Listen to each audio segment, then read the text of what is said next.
Hello and welcome to 100% maths. हम कर रहे हैं क्लास 12 के लिए chapter number 10 that is vector algebra. तो लास्ट वीडियो से हमने स्टार्ट किया था, ऐसा बेसिक कॉन्सेप्ट पढ़ा था कि वेक्टर्स हम रिप्रेजेंट कैसे करते हैं, वेक्टर्स को हम पढ़ते कैसे हैं।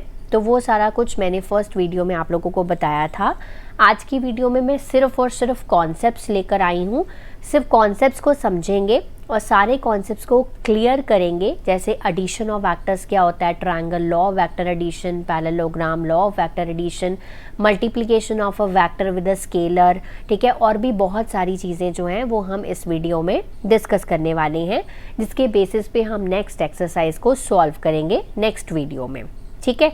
तो ये पूरा वीडियो ध्यान से ज़रूर देखिएगा।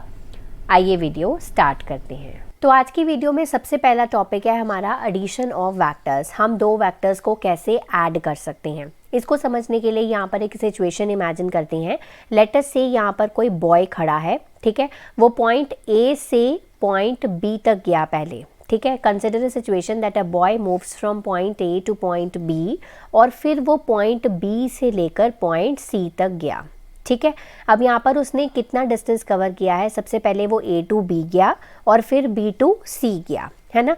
बेसिकली वो कहाँ से कहाँ तक गया है, वो गया है ए से लेके सी तक, है ना, क्योंकि ए जो है this is our initial point, ठीक है। और जो सी है वो क्या है, एक फाइनल पॉइंट है। यानी कि उसने नेट डिस्प्लेसमेंट जो कवर की है वो कितनी है, ए सी है ना। अब यहाँ पर क्या किया हमने, यहाँ पर सबसे पहले वो ए टू बी गया, ए बी वैक्टर हो गया, प्लस बी टू सी गया, है ना। फिर बी टू सी गया, बी सी वैक्टर हो गया। इज इक्वल टू, ये किसके इक्वल है, नेट डिस्प्लेसमेंट कितनी हुई, ए टू सी, यानी कि ए सी वैक्टर हुआ। तो यहाँ पर अगर हम ध्यान दें तो हमने बेसिकली क्या किया है, दो वैक्टर्स को क्या किया है, ऐड किया है। और इसी को ही हम बोलते हैं triangle law of vector addition. तो बेसिकली जब भी हमें दो वेक्टर्स को ऐड करना हो तो हमें क्या करना चाहिए, हमें उनको एक ट्रायंगल की फॉर्म में लेकर आना चाहिए, ताकि हम उन वेक्टर्स को क्या कर सके, ऐड कर सके। तो इसी को ही हम बोलते हैं triangle law of vector addition.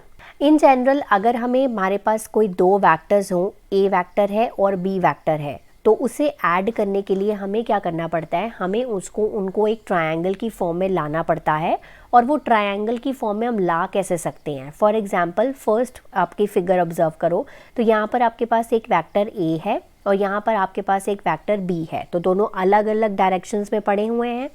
तो इनको इस तरह से पोजीशन करना है हमें, ताकि जो initial point of one vector है that coincides with the terminal point of the other vector.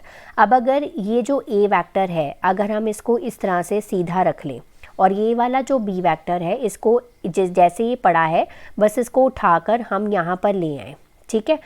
ये हो गया ए वेक्टर और ये हो गया हमारा बी वेक्टर। तो अगर आप देखें ध्यान से तो ये एक ट्रायंगल की फॉर्म में आ गया है। दैट इज ये पॉइंट ए है, ये बी है और ये सी है।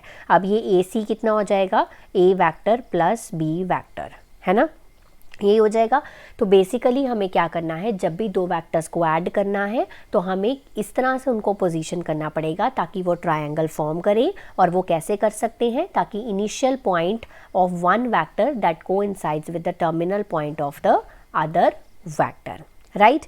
अब अगर यही वाला वेक्टर, जो बी वाला वेक्टर हम यहाँ पर लेकर आए थे, इसको अगर हम नीचे ले जाते तो ये जो हो जाता A vector minus B vector बन जाता, क्योंकि ये नीचे की तरफ चला जाता, इसकी डायरेक्शन जो है वो चेंज हो जाती। That will be the negative of a vector. अगर बी वेक्टर इस तरह से ऊपर है तो नीचे क्या होगा, माइनस ऑफ बी वेक्टर। तो ये जो ए सी डैश है वो क्या बन जाता, A vector minus B vector बन जाता। ओके, नेक्स्ट चलते हैं हम parallelogram law of vector addition पे। अब अगर हमारे पास कोई दो वेक्टर्स हैं A and B represented by the two adjacent sides of a parallelogram, तो पैरेललोग्राम की कोई भी दो एडजेसेंट साइड्स पे हम ये दोनों वेक्टर्स ले सकते हैं। जैसे हमने यहाँ पर लिया है ए वेक्टर और यहाँ पर लिया है बी वेक्टर, ठीक है। दो adjacent sides of a parallelogram हो गया। तो उनका जो डायगोनल है वो क्या रिप्रेजेंट करेगा, उनका डायगोनल रिप्रेजेंट करेगा सम ऑफ द वेक्टर्स। तो बेसिकली ये जो डायगोनल है यहाँ पर, ये जो ओ सी डायगोनल है, ये पैरेललोग्राम को दो ट्रायंगल्स में तो ही डिवाइड कर रहा है। देखो ट्रायंगल 1 और ट्रायंगल 2, है ना। अब अगर हम ध्यान से ओ बी सी ट्रायंगल को देखें तो हमने दो वेक्टर्स लिए और उनका जो डायगोनल है तीसरी साइड जो है वो क्या रिप्रेजेंट कर रही है, that is A vector plus B vector, यानी कि हम यहाँ पर दो वेक्टर्स को क्या कर रहे हैं, ऐड कर रहे हैं, यानी कि हम अपना जो ट्रायंगल लॉ पढ़कर आए हैं वही हम यहाँ पर अप्लाई कर रहे हैं, है ना। तो then their sum a plus b is represented in magnitude and direction by the diagonal of the parallelogram through their common point, और इसी को ही हम बोलते हैं parallelogram law of the vector addition। ठीक है, तो जो हमने ट्रायंगल लॉ में पढ़ा वही हम अपने पैरेललोग्राम लॉ में अप्लाई कर रहे हैं। तो यहाँ पर मैं बहुत इंपॉर्टेंट आपको बात बताने जा रही हूँ। तो यूजिंग द ट्रायंगल लॉ हमने यहाँ पर क्या लिखा, हमने यहाँ पर लिखा अगर हम इस ट्रायंगल पे हम अपना triangle law of vector addition लगाएं तो क्या लिख सकते हैं हम यहाँ पर लिख सकते हैं कि ओ ए प्लस ए सी, है ना, O A plus A C is equal to O C, है ना। ये ए वेक्टर है, ये बी वेक्टर है, ये क्या हो जाएगा, ए प्लस बी वेक्टर हो जाएगा। अब आपको पता है कि पैरेललोग्राम में ऑपोजिट साइड्स जो होती हैं these are equal and parallel. अगर हमने ए सी की जगह पर ओ बी लिख दिया तब भी कोई प्रॉब्लम नहीं आएगी। तो हम यहाँ पर लिख सकते हैं O A plus O B is equal to O C, जो कि हमारा क्या है, पैरेललोग्राम लॉ है। ठीक है, तो हम पैरेललोग्राम लॉ में बेसिकली क्या लगा रहे हैं, हम अपना triangle law of vector addition ही यहाँ पर अप्लाई कर रहे हैं। ओके, अब यहाँ पर आगे बात करते हैं प्रॉपर्टीज़ ऑफ वेक्टर एडिशन की। तो ये बहुत सिंपल सी प्रॉपर्टीज़ है। तो कॉम्यूटेटिव प्रॉपर्टी, कोई भी दो वेक्टर्स हैं ए और B, a plus B is equal to B plus A, तो ये तो हमें पता ही है। कोई भी दो वेक्टर्स को ऐड करें तो यहाँ पर कॉम्यूटेटिव प्रॉपर्टी लगेगी, a plus B vector is equals to B plus A vector होगा ही होगा। प्रॉपर्टी नंबर 2 एसोसिएटिव प्रॉपर्टी, कोई भी तीन वेक्टर्स हैं हमारे पास a b c, तो a plus B plus C is equal to a plus B plus C, इस तरह से, है ना। तीसरी प्रॉपर्टी है एडिटिव आइडेंटिटी, कोई भी वेक्टर ए में आप ज़ीरो वेक्टर को ऐड कर दीजिए तो वही सेम वेक्टर हमें मिलेगा, चाहे आप ज़ीरो वेक्टर इस तरह से 0 प्लस ए कर दीजिए या a प्लस 0 कर दीजिए। तो यहाँ पर ये जो ज़ीरो वेक्टर है this is called as a additive identity for the vector addition. Okay, next multiplication of a vector by the scalar. अब कोई भी हमारे पास एक स्केलर क्वांटिटी है, जब उस वेक्टर के साथ मल्टीप्लाई होती है तो क्या होता है, लेट्स सपोज करते हैं हमारे पास कोई गिवन वेक्टर है ए वेक्टर और लैम्डा एक स्केलर क्वांटिटी है। तो product of the vector A bye the scalar, तो कैसे लिखेंगे, lambda into A vector denoted by lambda into a vector is called as a multiplication of the vector a with the scalar quantity lambda। Okay, अब ये जो vector है हमारा lambda ए, जो new vector, क्योंकि जब हम किसी भी स्केलर क्वांटिटी को वेक्टर के साथ मल्टीप्लाई कर देंगे तो ये वेक्टर क्वांटिटी बन जाएगी। तो वेक्टर क्वांटिटी जो है उसकी डायरेक्शन सेम रहेगी या ऑपोजिट रहेगी to the vector A, according to ये जो स्केलर है पॉजिटिव है और नेगेटिव है, इस पे डिपेंड करता है। ठीक है, तो वेक्टर जो नया वेक्टर बना है इसकी डायरेक्शन डिपेंड करती है upon the sign of lambda, यानी कि स्केलर क्वांटिटी।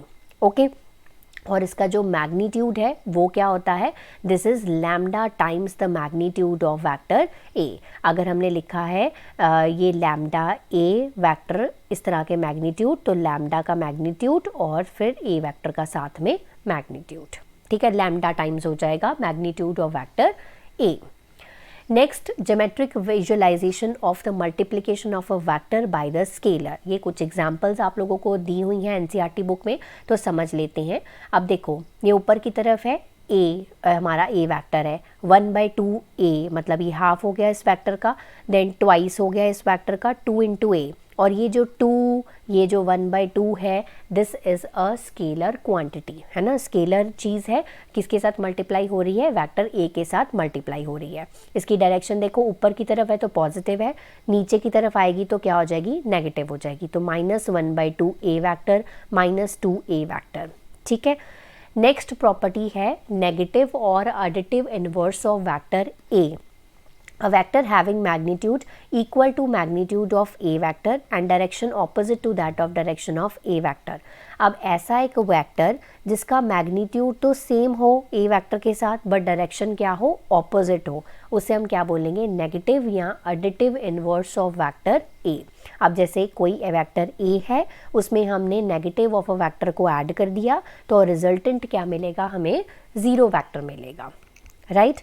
अब ये जो एक्सप्रेशन मैंने यहाँ पर फॉर्मूला या कह सकते हो लिखा हुआ है, ये क्या है, ये जो ए के ऊपर कैप लगी है, ए के ऊपर कैप का मतलब हो गया ये एक क्या है, यूनिट वेक्टर की बात हो रही है ना। अगर हमें कभी यूनिट वेक्टर निकालना हो तो वो कैसे निकलेगा, हमारा जो भी गिवन वेक्टर है, ठीक है, ऊपर हम वो लेंगे, हमारा जो भी गिवन वेक्टर है, जैसे ए वेक्टर है तो ए वेक्टर लेंगे, नीचे उसका मैग्नीट्यूड ले लेंगे, तो हमारे पास क्या वैल्यू आ जाएगी, किसकी वैल्यू आ जाएगी, यूनिट वेक्टर की वैल्यू आ जाएगी। तो जब भी हमें यूनिट वेक्टर निकालना हो तो हमें ऊपर वेक्टर लेना है, नीचे उसका मैग्नीट्यूड ले लेना है। तो नेक्स्ट टॉपिक है हमारा कंपोनेंट्स ऑफ अ वेक्टर। तो वेक्टर के क्या क्या कंपोनेंट्स होते हैं वो हम इस टॉपिक में सारा स्टडी करेंगे। तो यहाँ पर हम पॉइंट्स लेंगे A B C on the X axis, Y axis and Z axis respectively. तो पहले समझ लेते हैं इस फिगर में एक्स एक्सिस कहाँ है, वाई एक्सिस कहाँ है, जेड एक्सिस कहाँ है। तो ये रही हमारी एक्स एक्सिस, ये हमारी वाई एक्सिस और ये हमारी क्या है, जेड एक्सिस है। 3 डायमेंशनल यहाँ पर दिखाया गया है। अब यहाँ पर देखो ए पॉइंट है 1,0,0, बी पॉइंट है 0,1,0, सी पॉइंट है 0,0,1।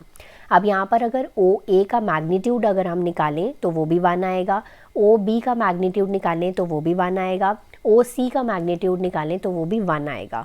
वो भी मैं बता देती हूँ कैसे आता है मैग्नीट्यूड। अगर हम ओ ए का मैग्नीट्यूड निकालें तो ओ के पॉइंट्स क्या हैं, 0, 0, 0 और 1, 0, 0 क्या है, ए के पॉइंट्स हैं। तो अगर हम इसका मैग्नीट्यूड निकालें तो this will be 1 square 0 square plus 0 square और रूट ऑफ 1 इज़ ऑलवेज 1, है ना। तो इसी तरह से ओ बी का, इसी तरह से ओ सी का। तो ये जो वेक्टर्स हैं जिनका मैग्नीट्यूड क्या है, 1 है, इसे हम क्या बोलते हैं, यूनिट वेक्टर्स हैं। These are along the axis X Y and Z axis. इसको हम डिनोट कैसे करते हैं, इसको हम डिनोट करते हैं आई cap, J cap and K cap respectively. तो सारी जितनी भी वेक्टर्स की स्टोरी चलेगी वो इसी के अराउंड चलेगी। तो आपको ये समझ में आना चाहिए पहले कि ये जो वेक्टर्स हैं ओ ए, ओ बी और ओ सी, ये हमारे यूनिट वेक्टर्स हैं along X axis, Y axis, Z axis respectively, और इसको हम डिनोट कर रहे हैं by I cap, J cap and K cap respectively. Okay, अब बात करते हैं इसके कंपोनेंट फॉर्म के बारे में, वो कैसे निकालते हैं। सबसे पहले हमने यहाँ पर पोजीशन वेक्टर की बात करनी है, जिसके बारे में हमने पिछले लेक्चर में भी बात करी थी। पोजीशन वेक्टर को कंसिडर करना है। तो ये जो ओपी वेक्टर है, this is called our position vector. इसको हम आर वेक्टर भी बोलते हैं या पोजीशन वेक्टर ओपी भी बोलते हैं, ठीक है। अब यहाँ पर हमने एक पॉइंट P1 लिया है, बी और कहाँ पर लिया है, be the foot of the perpendicular from P on the plane X O Y.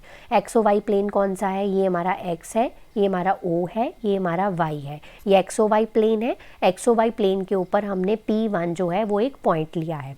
अब अगर हम बात करें ये जो P1P है, this is parallel to our Z axis, है ना। तो ये बिल्कुल इसके पैरेलल दिखाई दे रही है। जो P1P है this is parallel to the Z axis. अब आई कैप, जे कैप और के कैप अभी मैंने बताया था कौन है, ये यूनिट वेक्टर्स हैं along the X axis, Y axis and Z axis respectively, ठीक है। अब बात करते हैं यहाँ पर ये जो P1P है this is equal to OR। अब ये OR है क्या, ये Z एक्सिस के ऊपर है, तो इसका ये जो Z एक्सिस है और साथ में क्या है, K कैप है। सिमिलरली ये जो QP1 है, QP1 कहाँ पर है, ये रहा QP1। ये जो QP1 है ये भी किसके बराबर है, YJ कैप के बराबर है, क्योंकि ये OS के बराबर है ना। क्योंकि ये रेक्टेंगल है और रेक्टेंगल की ऑपोजिट साइड्स क्या होती हैं, इक्वल होती हैं। P1P कितना हो गया, P1P भी कितना हो गया, ZK कैप हो गया। सिमिलरली OQ जो है, ये जो OQ है ये आप देख सकते हो ये क्या है, XI कैप है, ठीक है। आगे चलते हैं। अब यहाँ पर OP1, अगर हम इस ट्रायंगल को यहाँ पर देखें ध्यान से, तो इसको अगर हम इस ट्रायंगल में इस तरह से देखें तो ये जो OP1 है this is equal to OQ plus QP1। तो यहाँ पर देखो ये ट्रायंगल लॉ ही तो लगा रहे हैं, और ये किसके बराबर है, वाई जे कैप के बराबर है ना।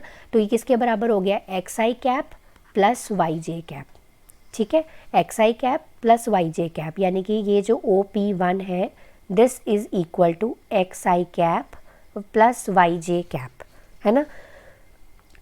अब अगर हम बात करें ये ट्रायंगल की, तो ये इसको ट्रायंगल को ना मैंने अलग कलर से लिया है ताकि आपको समझ में आ सके। तो अब अगर आप इस ट्रायंगल की बात करते हैं, अगर इस ट्रायंगल पे ट्रायंगल लॉ लगाते हैं, तो ये जो OP यानी कि हमारा पोजीशन वेक्टर है, ये जो OP है this should be equal to OP1, ठीक है, OP1 हो गया प्लस P1P, है ना। और ये P1P किसके बराबर था, आपको मैंने बताया था ZK कैप के बराबर है। तो OP1 की वैल्यू कितनी है, X I cap plus Y J cap plus क्या हो गया, ZK कैप। इसकी आपको डेरिवेशन करने की ज़रूरत नहीं है, यहाँ पर मैं इसलिए बता रही हूँ क्योंकि सिर्फ एक समझाने के लिए, ठीक है। तो पोजीशन वेक्टर किसके बराबर हो गया, R वेक्टर, यहाँ OP वेक्टर आपका किसके बराबर हो गया, X I cap plus Y J cap plus ZK cap. और इसी फॉर्म ऑफ वेक्टर को हम बोलते हैं, इसकी कॉम्पोनेंट फॉर्म बोली जाती है, ठीक है, जिसमें ये जो x, y और z ये हमारे स्केलर कॉम्पोनेंट्स हैं, और x आई कैप, y जे कैप और z के कैप जो है वो इसके क्या हैं, वेक्टर कॉम्पोनेंट्स हैं। तो बहुत ही इम्पॉर्टेंट चीज़ है यहाँ पर कि इसकी क्या है, कंपोनेंट फॉर्म ये है, इसमें स्केलर पार्ट्स कौन से हैं, स्केलर कंपोनेंट्स कौन से हैं और वेक्टर कंपोनेंट्स कौन से हैं। और समटाइम्स ये जो x, y, z हैं इनको हम रेक्टेंगुलर कंपोनेंट्स भी बोल देते हैं। अब आगे थोड़ी और इसी के रिगार्डिंग बात करेंगे। अब हमें अगर कोई भी वेक्टर गिवन है और उसकी हमें लेंथ फाइंड आउट करनी है, या कह सकते हो मैग्नीट्यूड फाइंड आउट करना है, तो वो आप कैसे कर सकते हो, इसके जो भी स्केलर कंपोनेंट्स हैं, जैसे इसमें x, y, z इसके स्केलर कंपोनेंट्स हैं, इनका होल स्क्वायर करके और उनका अंडर रूट कर दो, तो आपके पास किसी भी वेक्टर की जो लेंथ है या मैग्नीट्यूड है वो वहाँ पर आ जाएगा, ठीक है। तो ये जब हम क्वेश्चंस करेंगे तब ये सारे जो लॉजिक्स हैं वो वहाँ पर अप्लाई होंगे। नेक्स्ट आपके इम्पॉर्टेंट ये नोट है, अगर हमारे पास कोई दो वेक्टर्स हैं A और B और उसको कंपोनेंट फॉर्म में हमें इस तरह से लिखा है A1 i cap, A2 j cap, A3 k cap, और दूसरा वेक्टर B है B1 i cap, B2 j cap, B3 j cap, तो इनको अगर हमें ऐड करना हो, दोनों को A और B वेक्टर्स को ऐड करना हो, तो रिजल्टेंट वेक्टर्स क्या होगा, इनके जो स्केलर कंपोनेंट्स हैं वो हम ऐड कर देंगे, A1 plus B1 into I cap, A2 plus B2 into J cap, A3 plus B3 into K cap, ठीक है। सेम वे डिफरेंस करेंगे, डिफरेंस का मतलब माइनस, तो A1 minus B1 I cap, A2 minus B2 J cap, A3 minus B3 J K cap, है ना। Next point है आपका, वेक्टर्स A और B कब इक्वल होते हैं, वेक्टर्स A और B तब इक्वल होंगे जब उनके जो स्केलर कंपोनेंट्स जो हैं वो बराबर होंगे। जैसे कि A1 जो है वो B1 के बराबर होगा, A2 जो है वो B2 के बराबर होगा, A3 जो है वो B3 के बराबर होगा, तभी वो वेक्टर्स जो हैं वो बराबर कहलाएंगे। फोर्थ पॉइंट है कि multiplication of any vector by any scalar quantity, वो कैसे होगा। अब जैसे lambda is a scalar quantity, A vector के साथ उसको अगर हम मल्टीप्लाई करने हैं तो लैम्डा जो है वो A1 के साथ भी मल्टीप्लाई होगा, लैम्डा जो है वो A2 के साथ भी मल्टीप्लाई होगा, लैम्डा जो है वो A3 के साथ भी मल्टीप्लाई होगा, ठीक है। नेक्स्ट कुछ और चीज़ें नोटिस करने वाली हैं यहाँ पर कि लेट A एंड B कोई भी दो वेक्टर्स हैं और Km और M जो हैं वो कोई भी स्केलर क्वांटिटीज़ हैं, तो आप अगर K इंटू ए वैक्टर प्लस M इंटू ए वैक्टर है, K और M क्या हैं, दोनों स्केलर्स हैं, तो इनको हम अलग से ऐड कर सकते हैं या कह सकते हो कॉमन ले सकते हैं ए वैक्टर हम, तो K प्लस M हो जाएगा। Next K into M into ए वैक्टर, तो K और M क्या हैं, स्केलर्स हैं, इनको इकट्ठा कर दो, इंटू ए वैक्टर कर दो। अब K इंटू ए प्लस B, K क्या है, स्केलर, A वेक्टर और B वेक्टर है, तो K इंटू ए वैक्टर भी होगा, K इंटू B वेक्टर भी होगा। तो ये जब हम क्वेश्चंस करेंगे ना तब आपको वहाँ पर पूरे लॉजिक्स क्लियर हो जाएंगे। नेक्स्ट इंपॉर्टेंट टॉपिक है that is vector joining the two points. अब यहाँ पर सपोज कर लेते हैं हमारे पास कोई भी दो पॉइंट्स हैं P1 एंड P2, P1 के कोऑर्डिनेट्स हैं x1 y1 z1, P2 के कोऑर्डिनेट्स हैं x2 y2 एंड z2। अब ये जो वेक्टर इन दोनों पॉइंट्स को ज्वाइन कर रहा है उस वेक्टर का नाम क्या है, उस वेक्टर का नाम है P1 P2 वेक्टर। ठीक है, अब यहाँ पर अगर हम इनको ओरिजिन के साथ ज्वाइन कर दें तो हम यहाँ पर क्या फॉर्म कर सकते हैं, हम यहाँ पर एक ट्रायंगल फॉर्म कर सकते हैं और फिर हम अपना triangle law of vector addition यहाँ पर लगा सकते हैं। अब ये ट्रायंगल बन गया। अब यहाँ पर नेट डिस्प्लेसमेंट क्या है, OP2 है। ठीक है, this is equal to OP1 plus P1 P2, है ना। OP2 vector is equal to OP1 vector plus P1 P2 vector. अगर हमें यहाँ से P1 P2 की वैल्यू चाहिए, P1 P2 वैक्टर की वैल्यू चाहिए, तो हम क्या करेंगे, OP2 माइनस OP1 वैक्टर करेंगे। ठीक है, यहाँ पर मैंने यही चीज़ लिखी है, P1 P2 vector is equal to OP2 vector minus OP1 vector. अब P2 और P1 के कोऑर्डिनेट्स तो हमें पता है, ओरिजिन के कोऑर्डिनेट्स भी पता हैं। वो क्या है, हमारे पास ओरिजिन के कोऑर्डिनेट 0 0 0 हैं। P2 के कोऑर्डिनेट्स क्या हैं, x2 y2 z2 हैं। वही मैंने यहाँ पर लिखा है, उसकी कंपोनेंट फॉर्म लिखी है, x2 i cap plus y2 j cap plus z2 k cap minus OP1 क्या हो जाएगा, x1 i cap plus y1 j cap plus z1 k cap. अब इनको अगर हमें माइनस करना हो, अभी मैंने थोड़ी देर बताया था कि अगर हमारे पास दो वैक्टर्स हो, उनका डिफरेंस करना हो तो कैसे करते हैं, उनकी स्केलर क्वांटिटीज़ को माइनस कर देते हैं, यानी कि x2 minus x1, similar way में y2 minus y1, z2 minus z1। ठीक है, और इसी का ही अगर हमें मैग्नीट्यूड निकालना हो इसी वेक्टर का, तो हम इसकी जो स्केलर क्वांटिटीज़ हैं उनके होल स्क्वायर्स करेंगे। ठीक है, x2 माइनस x1 का whole square, y2 minus y1 का whole square, z2 minus z1 का होल स्क्वायर। तो इस तरह से हम ये मैग्नीट्यूड भी इस P1 P2 वेक्टर का फाइंड आउट कर सकते हैं। सो चलिए मूव करते हैं आज की वीडियो के लास्ट टॉपिक पे, सेक्शन फॉर्मूला। इसके बाद हम अपनी एक्सरसाइज को सॉल्व कर सकते हैं। सो सेक्शन फॉर्मूला क्या कहता है यहाँ पर, let P and Q be the 2 points represented by the position vectors OP and OQ। हमने सेक्शन फॉर्मूला के बारे में कहाँ पढ़ा हुआ है, हमें अपनी क्लास 10th में भी पढ़ा है, क्लास 12th में भी पढ़ा है, हमने कोऑर्डिनेट सिस्टम्स में इसके बारे में पढ़ा है। फ़र्क सिर्फ यहाँ पर ये आएगा कि यहाँ पर हम वेक्टर्स की टर्म्स में बात करेंगे। अब यहाँ पर P और Q जो हैं वो 2 पॉइंट्स हैं, तो ये रहे हमारे P और Q 2 पॉइंट्स हैं। ठीक है, और with respect to the origin हम मान लेते हैं कि PO एक वेक्टर है और ये जो OQ जो है वो एक वेक्टर है। OP वेक्टर और OQ वेक्टर 2 पोजीशन वेक्टर्स हैं with respect to the origin O। अब यहाँ पर line segment joining the points P and Q may be divided by the third point say R। तो लेट अस से ये जो PQ line है इसको divide करने के लिए ये जो R पॉइंट है वो आया है। ठीक है, अब ये R पॉइंट जो है वो इस हमारे लाइन को इंटरनली या एक्सटर्नली 2 तरह से डिवाइड कर सकता है। तो सबसे पहले हम डिस्कस करेंगे कि अगर ये जो R पॉइंट है ये इंटरनली डिवाइड करता है किस रेशो में, M रेशो N में अगर डिवाइड करता है तो पोजीशन वेक्टर OR की वैल्यू क्या होगी। समझिए दोबारा से कि अगर ये जो R पॉइंट है ये PQ लाइन को M रेशो N में डिवाइड करता है इंटरनली, तो इस पोजीशन वेक्टर OR की वैल्यू क्या होगी। तो इस पोजीशन वेक्टर OR को हम कैसे कैलकुलेट कर सकते हैं, M into B vector, B vector मतलब ये जो OQ है ना, OQ है, plus N into A vector. हम इस तरह से इसको लिख सकते हैं, M और N इस तरह से लिख दिया, ये रेशो लिख दी। अब हमारे पास इसके नीचे आप लिखेंगे A वेक्टर और इसके नीचे लिखेंगे आप B वेक्टर। सो M into B vector just cross multiply. ये ट्रिक मैंने आप लोगों को कोऑर्डिनेट सिस्टम्स में भी बताई थी फॉर्मूलाज को याद रखने की। N into A vector divided by total ratio, total ratio मतलब M प्लस N। ठीक है, ये हो गया अगर ये R पॉइंट जो है वो इंटरनली डिवाइड कर रहा है।